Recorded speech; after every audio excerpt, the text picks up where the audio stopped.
बोलिए सदगुरुदेव की जय। परम आराध्य सदगुरुदेव जी, मुद मंगलमय संत समाज, धर्म प्रेमी सज्जनों, माता एवं देवियों, सदगुरु कबीर साहब के बारे में कई विद्वानों ने अनेक अनेक प्रकार से उनके बारे में बखान किया है। आज सदगुरु कबीर साहब के व्यक्तित्व कैसे थे, उनके बारे में चर्चा करेंगे। सदगुरु कबीर मानवतावादी संत थे। सदगुरु कबीर मानव को मानने वाले व्यक्तित्व थे। सदगुरु कबीर का व्यक्तित्व सागर के गहराई के से तुलना की जाती है कि जितनी गहराई सागर में है, समुद्र में है, उससे कहीं ज़्यादा गहराई व्यक्तित्व सदगुरु कबीर में थे। जैसे सागर में सभी नदी जाकर के समाहित हो जाती है, नाला हो, नदी हो, तालाब हो, चाहे कोई भी हो, वो जाकर के सागर में, समुद्र में समाहित हो जाती है। वैसे ही व्यक्तित्व के सदगुरु कबीर थे।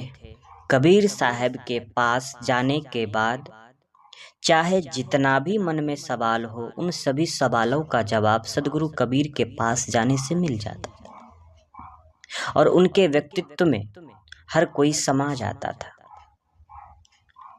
कबीर देव का व्यक्तित्व अथाह सागर है। वे लोगों द्वारा अपने जीवन काल में ही महान संत सदगुरु ही नहीं, अलौकिक पुरुष के रूप में माने जाने लग गए थे। उत्तरी भारत ही नहीं, पूरे भारत में उनकी स्वीकृति फैल गई थी और आसपास के देशों तक में उनके विचार पहुंच गए थे। सदगुरु कबीर के प्रसिद्ध भक्त पीपा जी ने गदगद होकर कबीर साहब को जो श्रद्धांजलि अर्पित की है, वह अप्रतिम है। उन्होंने कहा, यदि कली काल में कबीर ने होते तो कलियुग और वेद मिलकर भक्ति को रसातल पहुंचा देते। मैंने तो कबीर की शरण ही में कुछ प्राप्त किया। यद्यपि कबीर साहब ने पीपा जी को फटकार ही बताई है, क्योंकि वे स्वस्वरूप ज्ञान के अधिकारी न होकर परोक्ष उपासना ही में लगे रहे। भक्तराज पीपा के उस वक्त उक्त वचन ध्यान देने योग्य है। जो कली मांझ कबीर न होते, यदि कबीर साहब का महत्व 2-4 जिलों में ही होता, तो कबीर के साथ युग का नाम लेकर उन्हें समय की व्यापकता के साथ न जोड़ा जाता। समय की व्यापकता में देश की व्यापकता का ध्वन होना, इससे सिद्ध होता है कि कबीर साहब अपने जीवन काल में ही भारत में छा गए थे, प्रसिद्ध हो गए थे, जिसे आजकल के भाषाओं में कहते हैं वायरल हो जाना।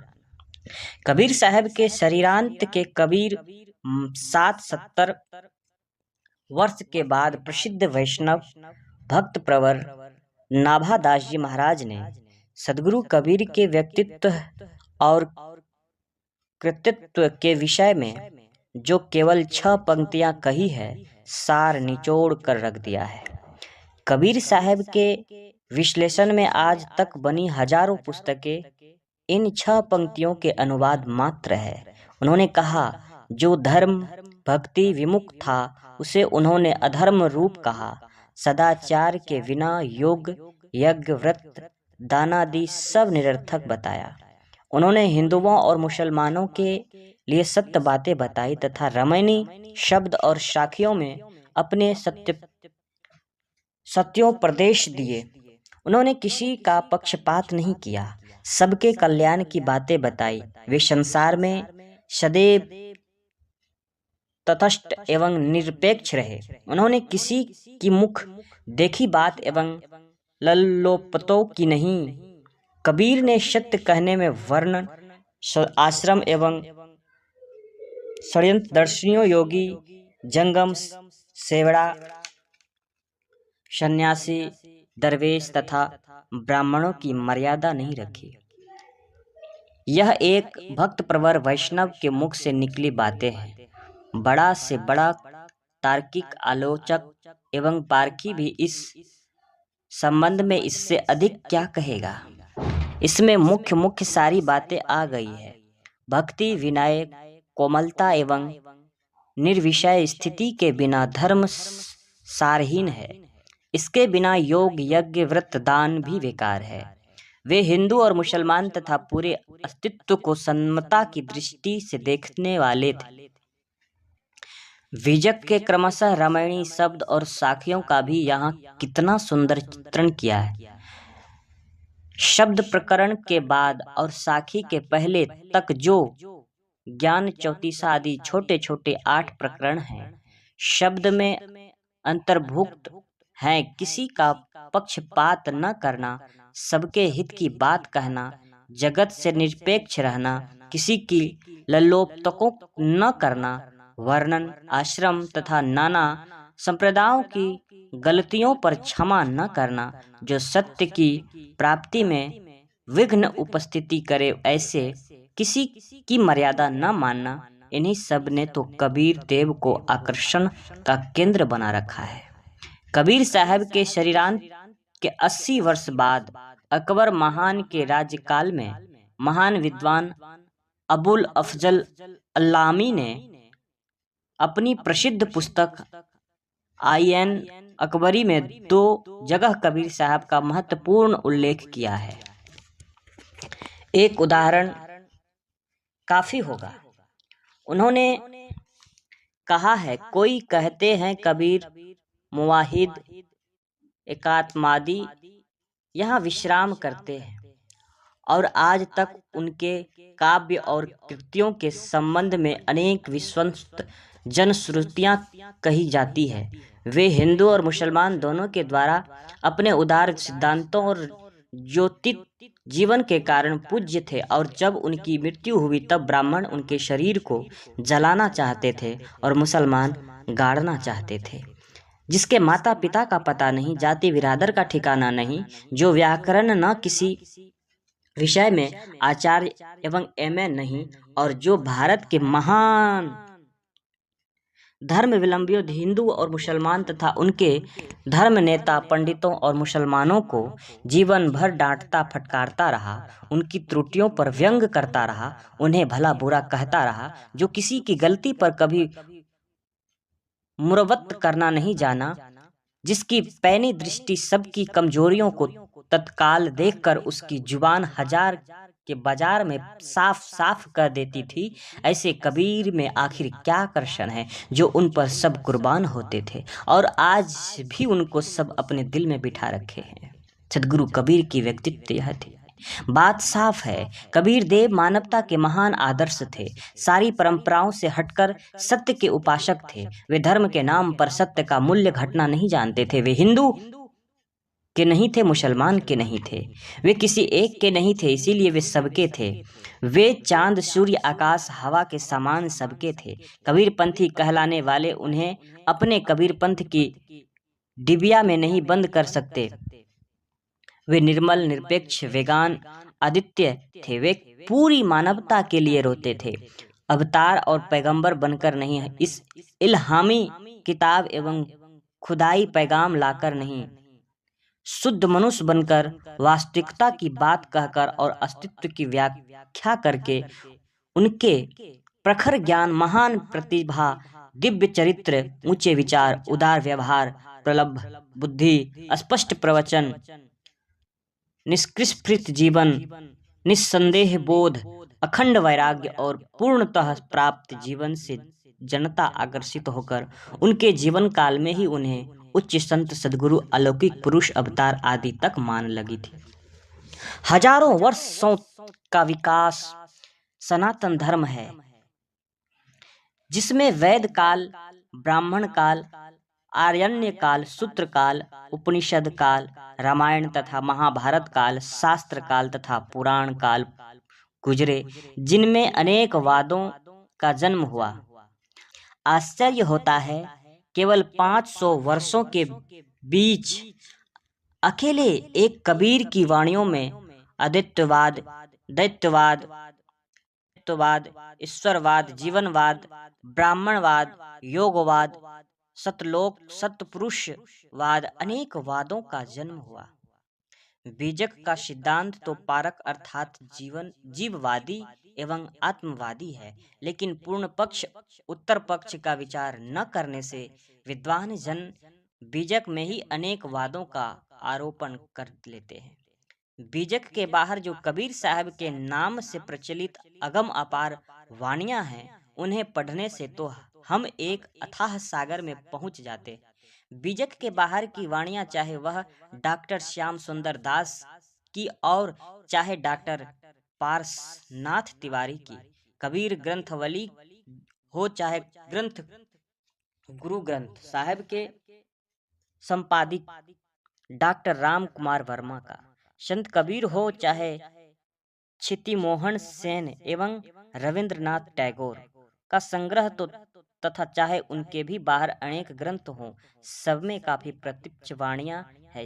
कितनी वाणियां कबीर साहब के नाम पर चलकर यूं ही चलाई गई है, परंतु इससे भी कबीर साहब का महान आकर्षण ही सिद्ध होता है। कबीर साहब ऐसे महान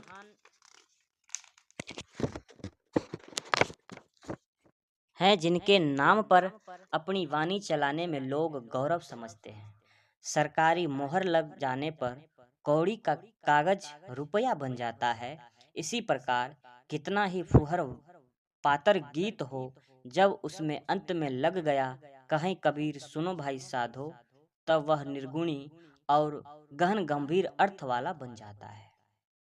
कबीर का व्यक्तित्व ये था, चाहे कोई भी हो, व्याकरण की सही सही उसे ज्ञान न हो, अक्षर का बोध न हो, लेकिन कलम उठा करके जब उन्होंने कुछ लिख दिया और अंत में सदगुरु कबीर का नाम जोड़ दिया, कहें कबीर या सुनो भाई साधु, तो मानो वो शब्द कीमती हो गया हो, क्योंकि उसमें महान व्यक्तित्व के नाम जुड़ गया हो। कबीर साहब के वाणियों में चोटी के संत जन परम तत्व, परम स्थिति एवं स्वरूप स्थिति की खोज कर आत्मिक संतोष पाते हैं। विद्वान जन उनके समय, जन्म, जाति, परिवार, शब्द निवास शैली, काव्यत्व, विषय वर्णन आदि का विश्लेषण कर वैदिक संतोष पाते हैं। मध्य वर्ग उनकी वाणियों से सत्य और सदाचार को ग्रहण कर जीवन सुधारना चाहता है। चरवाहे हर जोते कहे कबीर सुनो भाई साधो का आलाप करके मस्ती पाते हैं। भीख मांगने वाले उनकी वाणियों को गाकर लोगों के मन को रिझा देते हैं। कबीर की अटपटी वाणी में कैसी चटपटाहट है, कैसा आकर्षण है, सोचते ही बनता है। डॉक्टर राम कुमार वर्मा लिखते हैं, कबीर के समालोचकों ने अभी तक कबीर के शब्दों को तानपुरे पर गाने की चीज ही समझ रखा है, पर यदि वास्तव में ऐसा देखा जाए तो कबीर का विश्लेषण बड़ा कठिन है। यह इतना गूढ़ और गंभीर है कि उनकी महत्व का परिचय पाना एक प्रश्न हो जाता है। साधारण समझने वालों की बुद्धि के लिए वह उतना ही आग्रहण है जितना कि शिशुओं के लिए मांसाहार। ऐसी स्वतंत्र प्रकृति वाला कलाकार किसी क्षेत्र में नहीं पाया जा गया। इसमें संदेह है कि कबीर की कल्पना के सारे चित्रों को समझने की शक्ति किसी में आ सकेगी अथवा नहीं। कबीर की वाणी पढ़ जाने के बाद यह स्पष्ट रूप से ज्ञात हो जाता है कि कबीर के पास कुछ ऐसे चित्रों का कोश है जिसमें हृदय में उथल पुथल मचा देने की बड़ी भारी शक्ति है। हृदय आश्चर्यचकित होकर कबीर की बातों को सोचता ही रह जाता है। वह सद्बुद्धि हदबुद्धि होकर अशांत हो जाता है और सब कबीर की प्रतिमा एक अगम्य विशाल वन की भांति प्रतीत हो जाती है और पाठकों का मस्तिष्क एक भोले और असक्त पथिक की भांति। डॉक्टर हजारी प्रसाद द्विवेदी लिखते हैं, भाषा पर कबीर का जबरदस्त अधिकार था। वे वाणी के डायरेक्टर थे। हिंदी साहित्य के 1000 वर्षों के इतिहास में कबीर जैसा व्यक्तित्व लेकर कोई लेखक उत्पन्न नहीं हुआ। युगावतार की शक्ति और विश्वास लेकर वे पैदा हुए थे, और एक वाक्य में उनके व्यक्तित्व को कहा जा सकता है, वे फिर से पैर तक मस्त मौला थे। वे परवाह दृढ़, उग्र कुमादिति, कोमल प्रजादति कठोर। आचार्य परशुराम चतुर्वेदी लिखते हैं, संत कबीर एक उच्च कोटि के संत तो थे, हिंदी साहित्य में वे एक श्रेष्ठ एवं प्रतिभावान कवि के रूप में भी प्रतिष्ठित हैं, तथा हिंदी साहित्य के बाहर भी उनकी रचनाओं का प्रायतः आदर है। सदगुरु कबीर के व्यक्तित्व ऐसे थे जो दुनिया के कोई भी कवि उसे काट नहीं सके, उनके बातों को इग्नोर नहीं कर सके। कबीर का व्यक्तित्व न केवल हिंदी संत कवियों में अपितु पूरे हिंदी साहित्य में बेजोड़ है। हिंदी साहित्य के लगभग 1200 वर्षों के इतिहास में तुलसीदास को छोड़कर इतना प्रतिभाशाली और महिमामंडली व्यक्तित्व दूसरे कवि का नहीं है। वह हिंदुओं के लिए वैष्णव भक्त, मुसलमानों के लिए पीर, सिखों के लिए भगत, कबीरपंथियों के लिए अवतार, आधुनिक राष्ट्रवादी के लिए हिंदू मुस्लिम, एक्स विधायक, नवेदांतियों के लिए विश्व धर्म या मानव धर्म प्रवक्त, प्रगतिशील तत्वों की दृष्टि में समाज सुधारक, जातिगत श्रेष्ठता के विरोधी, सामाजिक दृष्टि से कमजोर वर्ग के पक्षधर, क्रांतिकारी और समता, वधुत्व भावना, न्याय तथा एकता के प्रतिपादक के रूप में मान्य है। कहा जाता है कि उनकी मृत्यु के अवसर पर मगहर में उनके हिंदू मुस्लिम अनुयायियों में उनके शव को जलाने अथवा दफनाने के प्रश्न को लेकर काफी विवाद हो गया था। इस किंवदंती में कितना सत्य है कहा नहीं जा सकता है।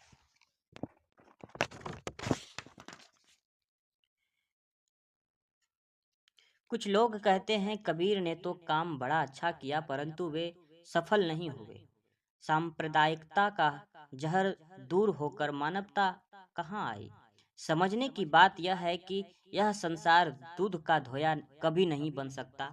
सारे सद्पुरुषों पुरुषार्थ का परिश्रम आंशिक सुधार ही हो सकता है।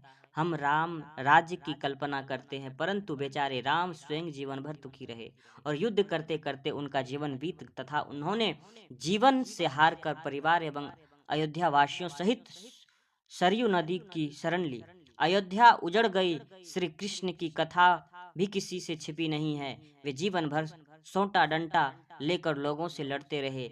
एड़ी चोटी का पसीना एक करने पर भी महाभारत युद्ध रोक नहीं पाए। उन्हें अपने सामने भारत का पतन देखना पड़ा।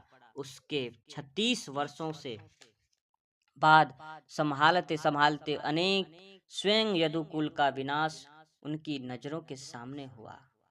जिस कृष्ण से गीता का उत्तम ज्ञान जोड़ा जाता है उन्हीं कृष्ण के भाई बच्चे पोते आदि घोर शराबी होकर आपस में लड़ कट कर मर गए। उनका अवशेष और दुखी परिवार हस्तिनापुर की यात्रा से लुटा गया। जीवन से हार कर जब वे वनवासी हुए, जरा नाम के वधिक के वान लगने से उनका प्राणतः हुआ। श्री कृष्ण ने गीता में फल की आशा त्याग कर केवल निरंतर कर्म करने के लिए कितना जोरदार भाषण दिया है, परंतु क्या वे अपने अभिनय में सफल हैं? भारतवासी इतने कर्महीन बने कि वे 1000 वर्ष तक विदेशियों के पैरों के नीचे रौंदे गए। भारत में यह धारणा ही फैल गई कि शरीर से काम करने वाला आदमी न श्रेष्ठ है न धर्मात्मा तथा बड़ा आदमी वही है जो कुछ काम धंधा नहीं करता और फल त्याग के बदले फल की इतनी लंबी आशा हुई कि सत्यनारायण व्रत कथा के नाम पर कल्पित कहानी सुनकर लोक परलोक दोनों के बनने की आशा की गई। ब्राह्मण को एक पाव सत्तू देकर पुत्र धन और स्वर्ग सब कुछ चाहा गया। गंगा में नहा लेने से मात्र से सारे पापों का क्षय और नर्मदा नर्मदा कह देने मात्र से सारे पापों का संहार मान ले गया और राम नाम जप से तो कहना ही क्या, उतने पाप आप कर नहीं सकते जितने कि राम जप से भस्म होते हैं। यह सब गीत गीतोपदेश के विरुद्ध ही है। इसीलिए विष्णु पुराण में कहा गया, जो लोग अपने कर्तव्य कर्मों को छोड़कर केवल कृष्ण कृष्ण कहते रहते हैं वे हरिदेशी और पापी हैं, क्योंकि धर्म कर्म की व्यवस्था के लिए हरि नहीं, हरि का जन्म होता है। इस ईर्षा ईशा यदुहिदियों में। इसीलिए बंधुओं, हमेशा करते रहें और कर्म सही करते रहें, तब जाकर के आपको लक्ष्य मिल सकता है। कबीर साहब अपने लक्ष्य में काफी सफल हैं। आज 500 वर्षों से अनेक प्रेरणा पाकर संत मत की एक विशाल वाहिनी भारत में खड़ी है, जो नानक साहब से लेकर दादू साहब, दरिया साहब, पलटू साहब आदि के द्वारा आगे निरंतर बढ़ाई गई है। जो हिमालय में कन्याकुमारी तथा पंजाब से असम, बंगाल एवं राजभवन से लेकर झोपड़ी तक मानवता का छुआछूत विरोध, भ्रष्टाचार, निराश और एकता की गूंज चल रही है। क्या इसमें कबीर साहब का प्रभाव नहीं दिखा जा रहा? आधुनिक भारत आज के युग में कबीर के विचारों की आत्मा सभी क्षेत्रों में झांक रही है, और कहना चाहिए पहले की अपेक्षा अधिक जोर शोर से उनकी वाणी हजारों रंगों में बदलकर प्रतिध्वनित हो रही है। उनके उपदेशों के चेहरे कई रंगों में भले रंग गए हों, परंतु वे चारों ओर से बाढ़ के समान आज के युग को अधिक प्रभावित कर रहे हैं। आडंबरों की भीत को बहरा देने वाली कबीर देव की वाणी आज किसे नहीं प्रभावित कर सकती। उन्हें उसने विरोध करने वाले भी उनसे रिझे बिना नहीं रह सकते। कबीर साहब के विचार जो संसार को मिले हैं, केवल सामयिक नहीं, शाश्वत है। उन्हें कुछ ही मनुष्य नहीं, पूरा अस्तित्व स्वीकार कर करता होता। जब आज भारत सरकार के कानून ऐसे बन गए हैं जो वर्ण एवं जाति के भेदभाव रहित मानव मात्र को समान अधिकार और आदर मिलते हैं, यह कबीर सिद्धांत की सच्ची सफलता है। बोलिए सदगुरु कबीर साहेब की जय।